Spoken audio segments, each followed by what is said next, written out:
We are here today as the senior men's national team for Canada has been eliminated from the Olympics, and I'm here joined by, I think his name tag summarizes it perfectly. Summertime Samson, a little bit of summertime sadness here as Canada bows out of the Olympics, and I think it felt like all those games Canada has lost in the past where everything has kind of gone against them, and we saw that here today. What did you think of just maybe the comedy and just all the craziness? And it felt like nothing could go right for this team today. Yeah, I think it's kind of an interesting juxtaposition because France is this team that is, it's notable because of its bigs. Even like Embiid was even supposed to be there until he went Yep. to the United States. And Wembanyama didn't play as many minutes as some people might have thought, but France even went away from Rudy Gobert. France went to their guys in the backcourt, Cordigny and Fournier, who closed it out, and they were able to bring a lot. And they went to a guy like Lesort, who went to the line repeatedly, and it was their depth of talent that met the moment in the backcourt that made it happen. And Canada has depth of talent for the FIBA level in the front court that hasn't met the moment in years. They were bad at the World Cup. They were bad all throughout this. They've been bad for forever. And to see in a game like this, yes, Dylan Brooks goes 1 for 9. That's tough. Yes, Jamal Murray goes 3 for 13. The decision-making was worse than the shooting. But to watch this team handle the ball like they've just been eating buttered popcorn, that it's floating away from them. It's like the lack of punch the front court plays with, the lack of physicality the front court plays with, to get dominated in that fashion and to make it so that you have a guy like Shea guarding Lesort 7 out of 10 possessions down the stretch because your front court guys can't dig in and can't give you anything offensively. I think it's a tragedy. They're all in the NBA. We're looking at NBA bigs who can't, I get it. FIBA is a little bit more physical. The dimensions of the court are different, but you have to figure out how to fit yourself in and comport yourself to provide impact. And the bigs for Canada, for some reason, cannot figure out their way to it. It's heartbreaking. Do you think also, yeah, and it is heartbreaking, but do you think with, you talk about the bigs, is it also just the style of player? Like obviously they're, Dwight Powell's in the NBA, Kem Birch was, I thought Kelly Olynyk really looked out of sorts the whole tournament. Do you think, if you look at Lesort, Yabusele, like those guys, I don't know what their roles would be in the NBA, but in a FIBA style game, they just, just bully ball you the whole time. And, I think people will now look at this game and be like, well, we need Zach Edey and he would solve everything. And obviously I think it would have helped in a matchup like this, but I don't think that's really the main crux of this problem. I think, as you mentioned, they just did not. Dwight Powell did not play very well today. I thought Kem Birch was okay, but they just were just switching all the time, getting the French were always having mismatches, and the foul discrepancy was pretty much warranted for the most part. As a whole. Yeah, I thought the foul, like obviously the whistle was better for France. That much is, that's pretty objective. But because of that lack of versatility, that lack of punch, and that lack of, even though they're supposed to be a finesse front court, like Kelly especially, that lack of everything that, Canada had meant that Canada was guarding bigs with guards and wings. And while Dort and Brooks, for a large part, can avoid fouling, everyone else is going to give something up. And I think that's also why Murray got such a longer look than Nembhard in this game, despite being quite terrible in offense, is he's heavier on the back end of some of those switches. So, Canada is between a rock and a hard place. I do think, yeah, sure, I'll do a hot take. I think if Edey is there, I think Canada wins this game. Really? Yeah. Lay it out. Basically, not switching so much stuff, because the big problem to me is that Canada doesn't have to switch everything across the front end of defensive possessions, and yet they do, because they really want to keep the ball bottled up top so that they have more room to switch and get to front in the post and jump passing lanes. But if you didn't have to front as often because you have Edey, in the same way that there was that possession where SGA had it, and then Dort had it, and then Brooks had it, and then Brooks got it again and took it out and missed it. It's because there's no, like, the 3 seconds is different in FIBA, and Wemby's just sitting there. Yep. Edey can provide that same cover, not as Wemby, but you understand the point. It's just tough. They have the NBA shot making to overcome some of this stuff. They really showed it with, SGA and to a lesser degree Barrett, but it's that passive size that they didn't have to help them out everywhere on the court. And I wonder with that, you talk about the lack of size. They don't really have a 4 outside of Trey Lyles who kind of fits well. And he did not play well in this tournament, I thought. He didn't shoot the ball well. Defensively, he was kind of all over the place. And maybe that's it, right? They have a lot of wings, but they really don't have any wings. Like, you don't really want Brooks at the 4. You can do it in a pinch. Same with RJ. They just didn't have that kind of guy beside a Kem Birch or a Dwight Powell that can kind of bully ball, score a bit. I wonder what Andrew Wiggins would have looked like on this roster now that we're going down. Probably good.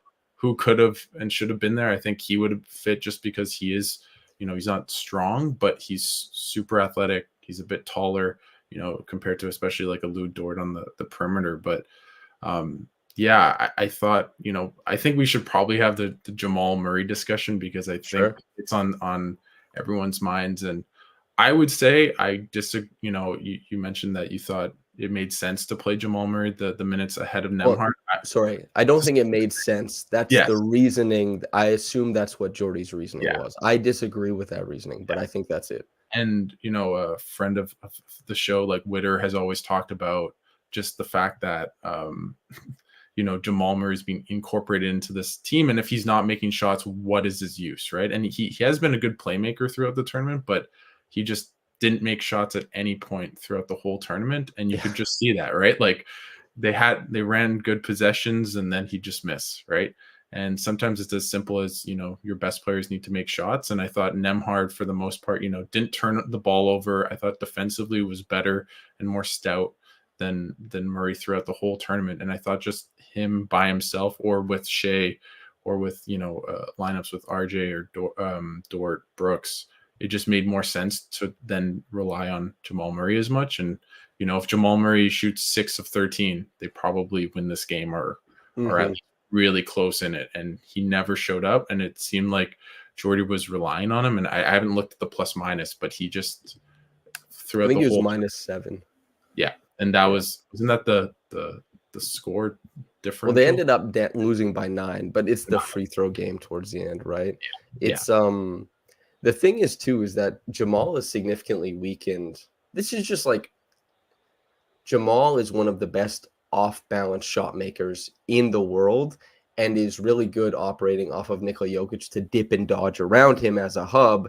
But as far as like strictly creating off the dribble without being able to reset and work around a hub, it doesn't work exactly as well. He doesn't look healthy to me. No. And then also, what was he, 2 of 14 from downtown in this tournament?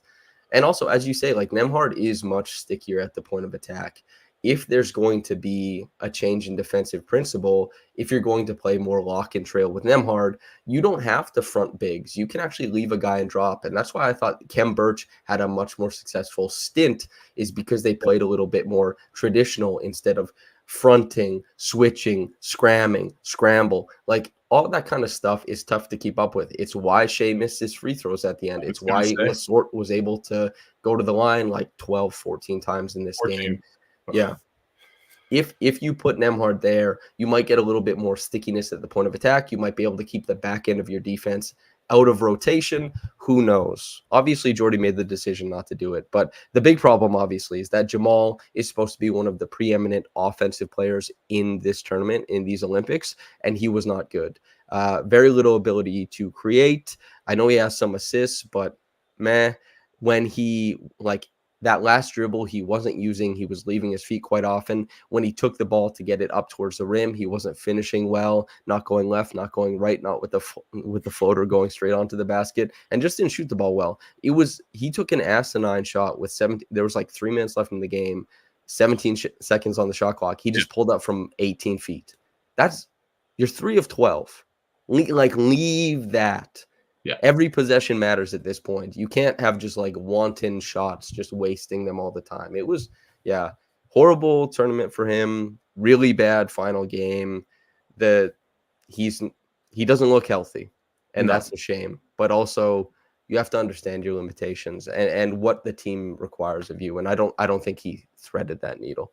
Yeah, and I wonder how much of that is on Jordy Fernandez, who has a great relationship with Jamal Murray. And the one worry I didn't write about it, but I thought about heading into this game was that it was unclear what Canada's maybe 7 or 8 kind of players that they would play in significant rotations. They obviously the starters who struggled today as a unit, although they had spells where they came back in the game as well.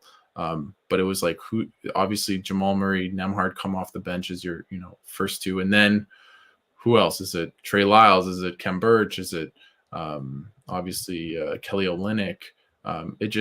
They didn't really have a clear rotation, and I think that kind of hurt them because as you mentioned with Jamal Murray, it was kind of in and out, and he wasn't as acclimatized with the roster, and you could tell that. And with all the games in the group stage, Canada's bench struggled, right? And in this game, they did again, right? They would make runs with the starters. Shea would have to get a breather, or they'd have to take out Brooks or Dort, and then would kind of slip away. And that's why they were kind of getting into that 9, 8, 6 points and then fading away. And, I thought for Fernandez, I thought if he could have maybe tightened his rotation a little bit in the group stage, it would have made it for, maybe I don't know if it would have changed the outcome, but I think it would have allowed for Canada to stay in this game more than they did.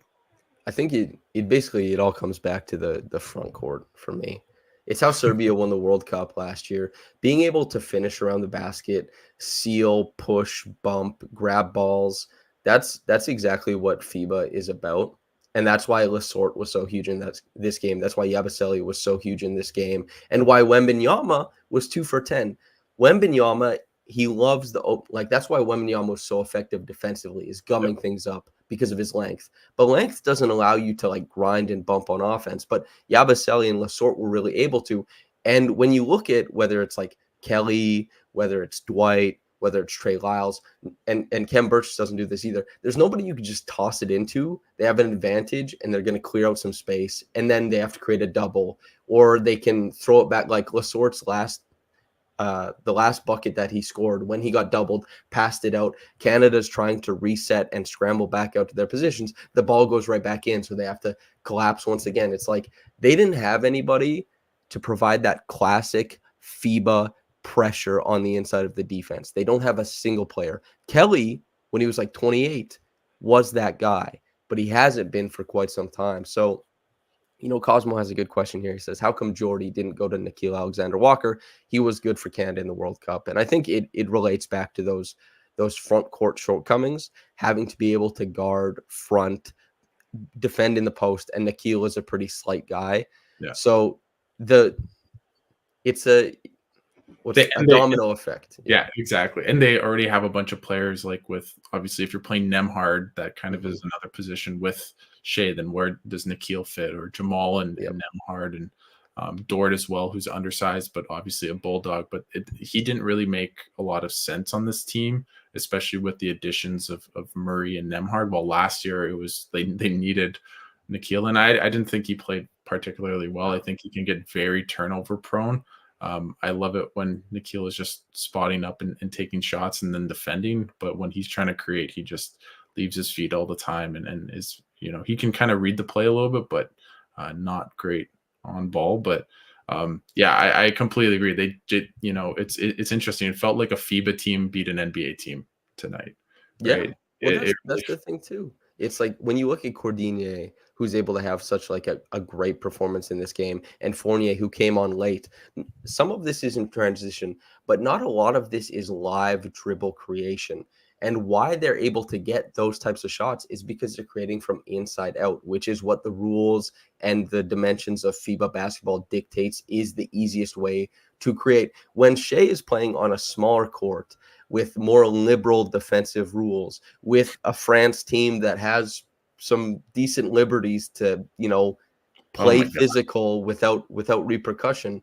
Then you see him trying to squeeze through keyholes repeatedly. And when a Yep. guy's trying to squeeze through keyholes into really contested spaces, the play he's about to make is less inherent, and you have to be a really high level off ball player to move and shape to the ball the way that you're supposed to. When you just give a static post up and everybody on the team watches the double come from the same place, you know how you're supposed to shape and move off the ball. You kind of know where the shot is going to come. You know, like, okay, they're going to double. I'm here. I'm Cordier. I can pump and move, pump and shoot. Something like that will materialize. But for Canada, from the outside in, and especially with Wembanyama just clogging the lane, those laydowns aren't available. You're suddenly a team that's constantly pinging the ball around the perimeter and saying, we need the NBA players to hit NBA threes, and they just didn't. I look at over to the French and Vincent Collet, like he didn't start Gobert, who he started the whole tournament, didn't play That was him crazy. essentially at all. And I really wish if Jordy did the same thing with Jamal Murray. Like I'm thinking it out loud. Like I'm not saying Murray shouldn't have played at all, but limited minutes, especially when things were going wrong. And I think shout out to Collet because he realized, okay, this team doesn't need two twin towers because Gobert can't really score. And then it stifles up your offense, right? As you mentioned, now with Wemby, you get the spread. It's from inside out with Yabusele, with Lazort as Yeah. well, and their offense was just way better than it had been the entire group stage, and I think that was a huge call. Same with putting Fournier on the bench, and he struggled to begin with, and then obviously made some crazy threes to end the game. But I thought the coaching from the French, I think, in this game was advantage France, because overall I thought as bad as Canada played, I think some of the adjustments, as you mentioned, maybe they should have played Birch more, maybe not had Olynyk play as much, maybe less Jamal Murray, all those things. Yeah. It's we have from Taco and Nacho Battle Channel says Canada's rise as a basketball hotspot has been greatly exaggerated. The reason why they got bronze is because like Jokic is Jokic, Embiid, Giannis, those guys, but on any given day, Shai Gilgeous-Alexander, like he can claim best basketball player in the whole world. I don't think I'm a homer for that. I think like when you watch him across multiple different disciplines, whether it's the FIBA or NBA style, his resilience, the metal he plays with to get to different spots, the vast array of shots that he's able to make, and the fact that he has defensive utility, he's unbelievable. And he carried Canada to that bronze. He nearly carried them through this game. But you look at it and it's just like a lot of other teams, maybe this is to, coaching or program development, but many other teams, you see guys 1 through 10. There's guys giving you stuff, but Canada consistently has these like just disappearances. And if you're going to disappear as far as shot making, that's going to happen. But of course, you can never let the ball get away from you. You can never let the intensity get away from you. You can never look at yourself in like the Olympics on a team that's supposed to contend and see like two guys at a time on the court are unsure where they fit or how they impact the game. A lot of the more developed programs do not have that problem. Canada does. And I think to the point that's like basketball hotspot is greatly exaggerated. I'm not sure it is. Like I think it was 2016, Canada or Toronto, for example, was the most well-represented city in the NCAA. Mm-hmm. However, that to carve out the niche, to carve out what this program does, and to make sure that everybody knows what they're doing, that passively you impact what the goal is. They don't yet have that. They were so reliant on Shai, and they continue to be. And when they come back in 2028, I assume they will be, but hopefully less. Fingers. Yeah, no, I mean, you could go in a bigger picture about kind of AAU basketball and how people are learning Sure. the game, because that was the first thing that came to mind. But when you talk about maybe threading that needle and even if your shot's not falling, I think about Dylan Brooks today. He forced a bunch of shots. Defensively, he was still pretty good for the most part, but I thought he was just a bit out of whack. And throughout the whole tournament, throughout last year at the FIBA World Cup, he played so well. And in this game, he really struggled, right? And, he wasn't the only player. And we've talked about Murray. We can talk about some other players. But I think if, Dylan Brooks, who went 1 of 9 today, shades of his Memphis Grizzlies days, return to, how he put up almost, was it 39 against the US last year? If it was a bit closer to that, I think Canada probably wins that. If he makes a couple shots, if he doesn't force too many looks. And, in that first quarter, if we talk about it, Canada just had a wave, from the fans, from Cordinier making every single shot. And they didn't have that resiliency, that maturity to kind of weather the storm. And, that first quarter was the difference in the game. Right. And, it's good. We can talk about maybe 2028 later, but overall, I think maybe this team that is relatively young, kind of early mid-20s, maybe was shown out by a team that outside of Victor is very veteran laden, played FIBA for a long time, and knows how to play. And they won the silver medal last year and in 2021 and almost beat the US. So a pretty good team, even though they had struggled earlier in the tournament.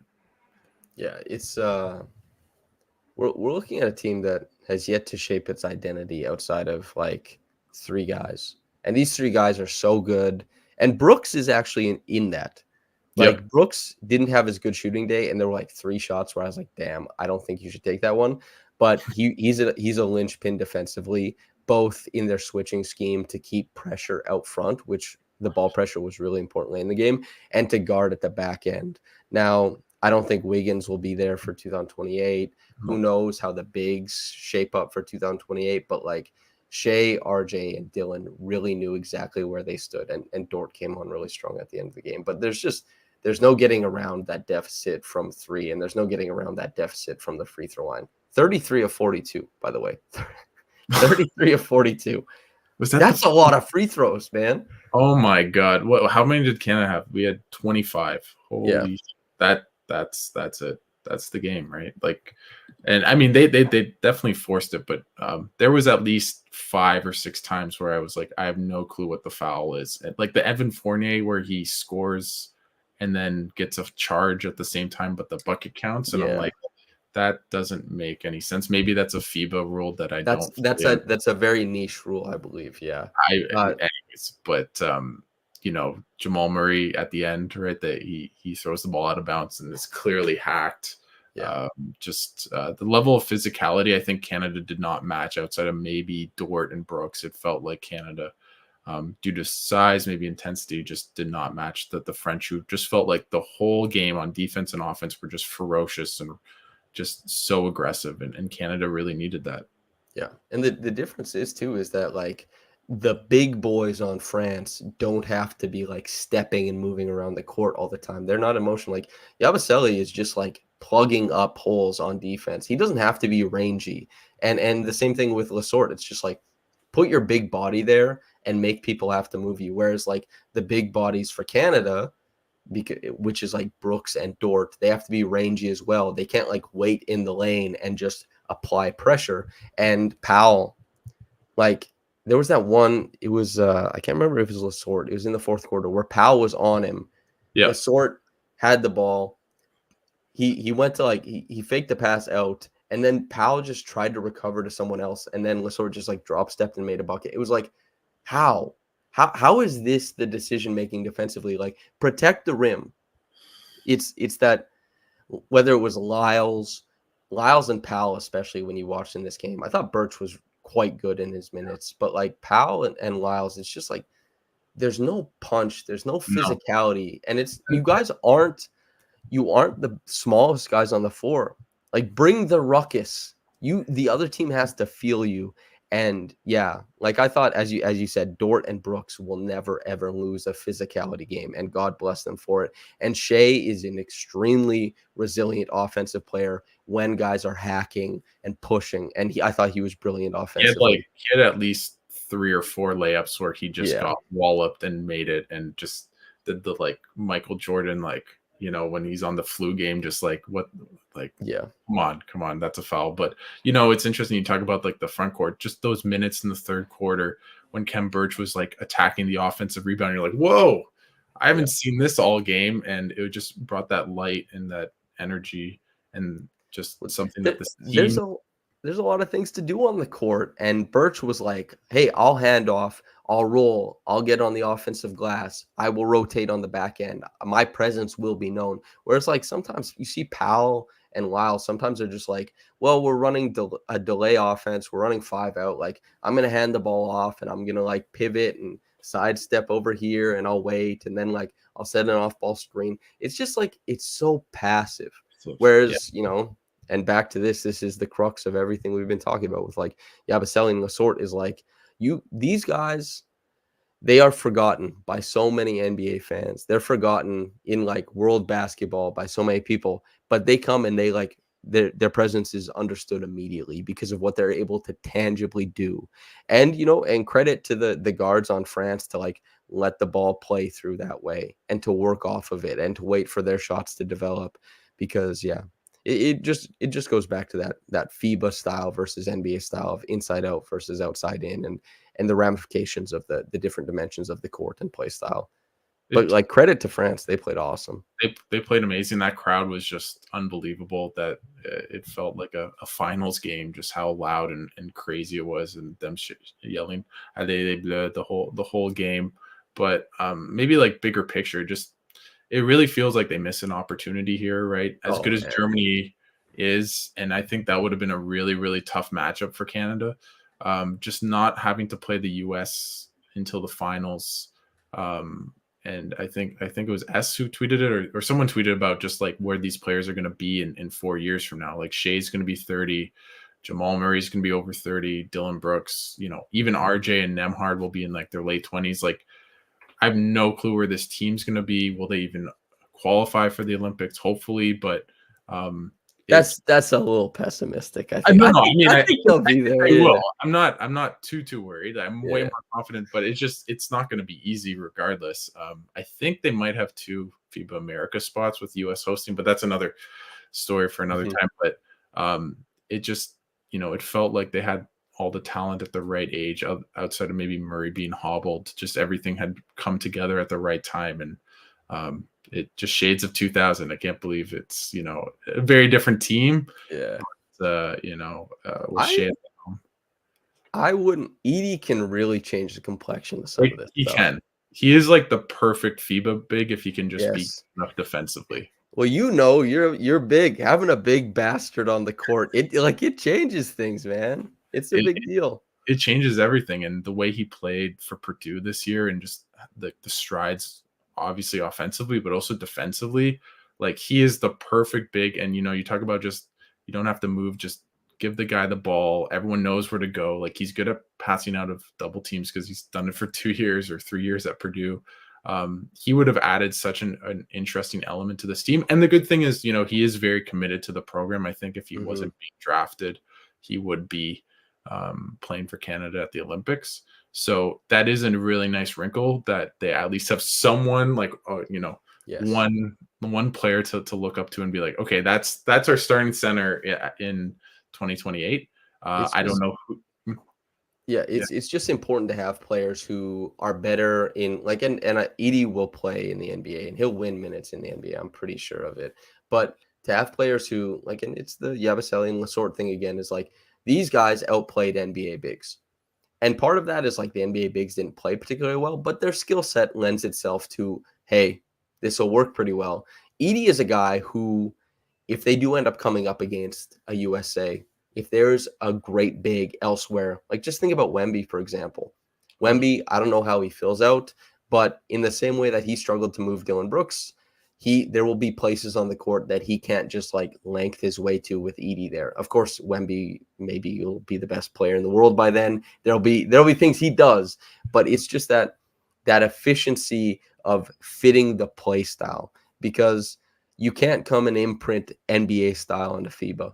FIBA dictates that you play its way, and that's how Serbia won the World Cup. Without Jokic even being there, and that's how if USA loses, it will be a play style thing, and that will be what it's for.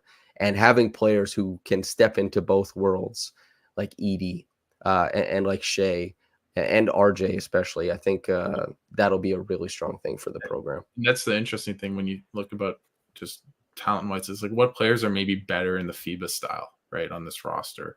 and you think, well, RJ, I would argue, although maybe the way he played for the Raptors down the stretch is indicative of just Yeah, who he was RJ awesome. is, right? But he loves the FIBA game. He's super comfortable in it. Even today, like no one played well in that first quarter, but outside of that, RJ actually had a pretty good game, pretty Yep. consistent, pretty efficient. Zach Edey, I think probably his game translates even better to FIBA than the NBA game just because of his size, his Yep. tenacity.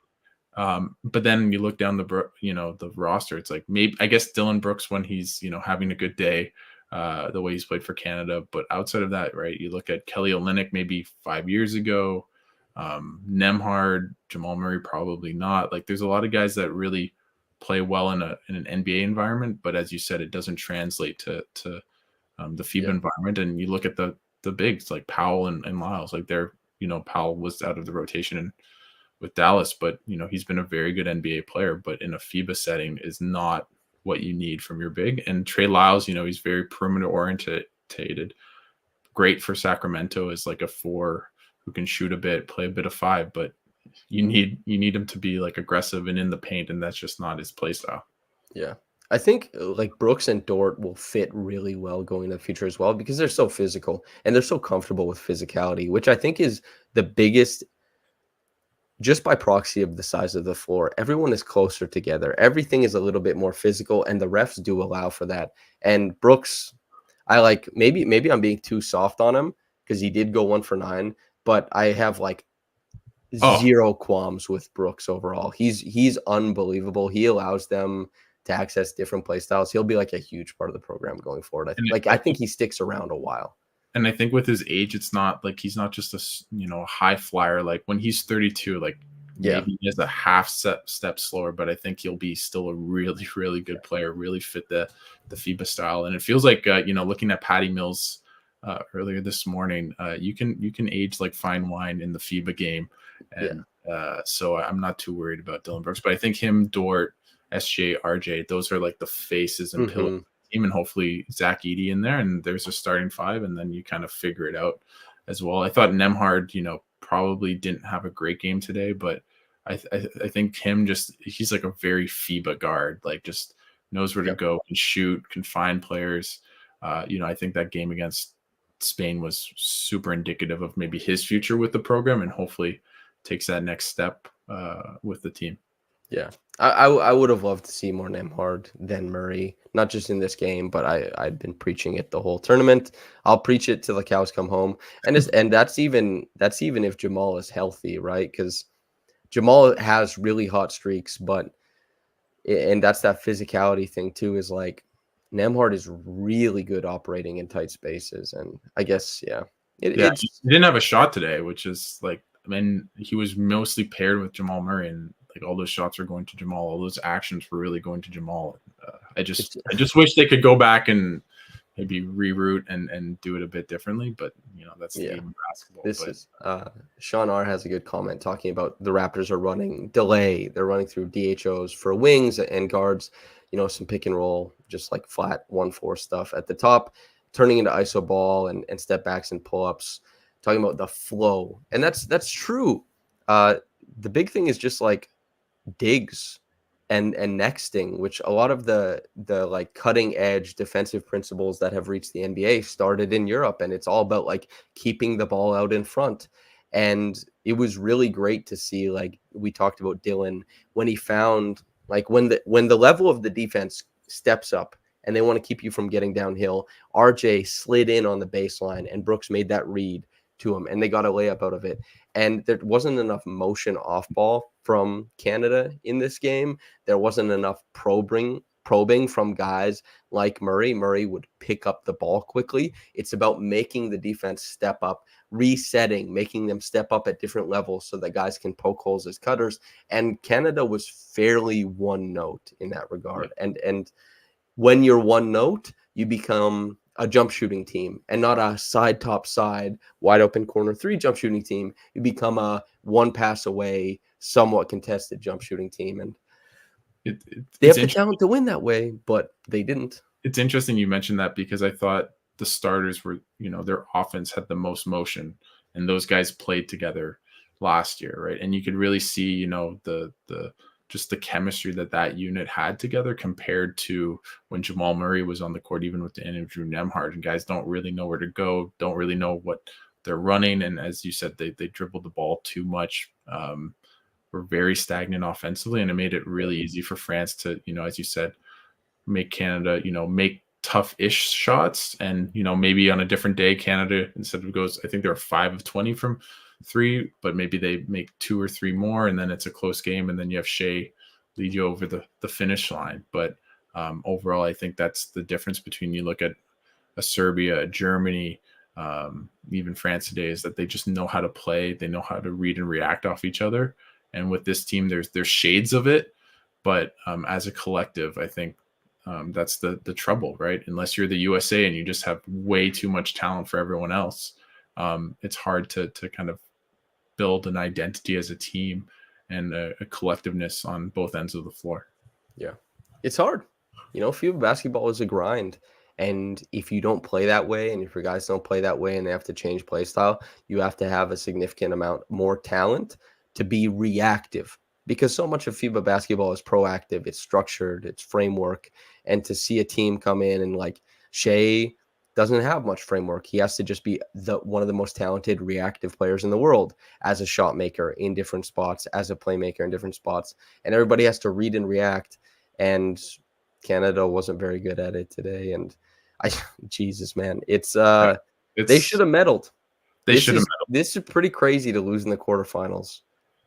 Yeah, no, it's such a big disappointment. And, the fact the women's team had a disappointing tournament, the 3x3 team, they came fourth. So I can't say it's too disappointing, but they were right there to make the finals. And just a really disappointing Olympics for basketball in this country, because it felt like they were, with this team, like, let's say they had made it to the finals and played the USA, like how many little girls, little boys are watching that game and thinking about, like, it just really, really sucks. And yeah, this could have made Canada's Olympic team really good in like 14 years, Exactly, when it really matters, when Toronto's hosting the Olympics or something. But just overall, I thought it's just such a big missed opportunity. And if you look at 2028, I don't think the US will be as good, but the rest of the world is coming. Just look at South Sudan, and they had just this clear path to make history, to change how people look at, playing for their national team in this country. And like they have for so long, they kind of fail just right at the precipice of kind of changing the whole dynamic of this program. Yeah, that's the thing too, is like South Sudan, just that unbridled passion and like tenacity they play with. Like Omar, like when you watch them play the United States and you see guys who won't touch the NBA, who maybe don't even necessarily play in the highest like European league, right? Like maybe they're in Turkey, maybe they're in Greece or something like that. But when you're talking about guys just like putting up shots, hitting shots, getting to balls, making plays, just like understanding, what, I'm out here, this is the Olympics, like I'm gonna bring it every possession. And then you watch, there's quite a few guys on Canada who just didn't have that. And that's tough, man. It's tough to overcome that passivity. It's some feckless basketball, and it's teams that win. They usually don't have those big stretches, and if they do, they're saved by guys like Shea. But Shea played 37 minutes. You saw it catch up to him, and but on both ends of the floor, and there's the breaks. Is there anything else you want to kind of talk about before we wrap this thing up? And thanks so much for joining me. And well, I guess it's I have the pleasure of being with you, Samson. But this is the Weekend Ball podcast. It's just like a live version. I'm with you on this one. No, I'm good. Just I'm sad, man. I'm sad. I'm legitimately just in my feelings, and it felt like a slow motion car crash the whole by the start of the game, and you're like, oh shit, like when they're up 16 and you're thinking, okay, well, there's a chance, but it really feels like they've already made their bed, and in fact they did. And I think I try not to live in what coulda, shoulda, would haves in life, but I don't think I will definitely think about what could have been this summer with Canada playing the USA. I think they could have beat them, truthfully. And now I do not want to watch the rest of the Olympic basketball. I will do it. I think I need to like just cleanse myself of the pain watching Germany and France battle it out in Serbia, and I presume the US battle it out as Yeah. well. It's kind of funny. Like this was so expected for Canada. Like there's like documentaries being made about this team Yep. actively because everybody saw like where they thought this was headed, and it is no longer headed that way. No. It's firmly in its tracks. Like everybody thought that there's going to be fanfare, there's going to be celebrations, there's going to be a lot of stuff, and I didn't expect a gold, certainly, but I Mhm. expected a medal, and a lot of people did, and the industry got behind this team in many different ways, and like this is such an abject failure for the program, for the players on the team, and for the country. And I don't want to be like too harsh, but that's what it is. Yeah. I'm sure when the interviews come out, the guys will feel the exact same way. Everybody knows they left something in Paris. Yeah. Yeah. No, and I think when you look back, it's like what went wrong, right? And what can they do differently? And it feels like that's been the on the men's side. It's every 2021 they say, okay, let's make a summer core. Now I'm really interested to see what they do with this program because I think you have some sort of core, but where are the failures? Do we? Mhm. I don't know. I think we're just less than an hour after Canada lost, so I'm sure the people that you know make the big decisions know much more than me and have already thought this out. But it's going to be a really interesting review of what went wrong, who the next coach of this team is, because I don't think it'll be Jordi Fernandez. Yeah. Not that, I think the way Canada went out, you think maybe it is the right time for someone different as well. But obviously coaching the Brooklyn Nets. So Yeah. it's just going to be a lot of drama, a lot of intrigue, but we'll have to wait a couple years because Canada will probably not be in any real meaningful games for until 2027, which I think is in Qatar, as for the World Cup, which is um, a second World Cup in Qatar is what we needed, right? Yeah. But it'll be a really interesting way in where this program goes. But overall, they are in a good place. They'll have better draws. They have unity. They'll have some, they have Shea. If you have Yep. Shea, you have a really Big good one. chance. Even in 4 years from now, he'll still be in his prime. So overall, Mhm. just really sad. But at the same time, there's also a lot of positives, maybe not with the result, but where this program has, gone to, where they finally went to the Olympics, should have gone farther, but still showed out at some points in the pool games, and hopefully in 2028, they can go farther. Yeah. And congrats to France. Well done. Congrats to Wemby. Yeah. Maybe we'll see him in the gold medal final for like That'd 4 be straight fun. Olympics. That'd be fun. Yeah. Awesome. All right. Well, thank you, Samson, for doing this, and thanks to everyone for watching this podcast throughout. I was hoping it would be a gold medal game, but I appreciate all the support, and thanks again. All right. Later, Gators. We'll see you.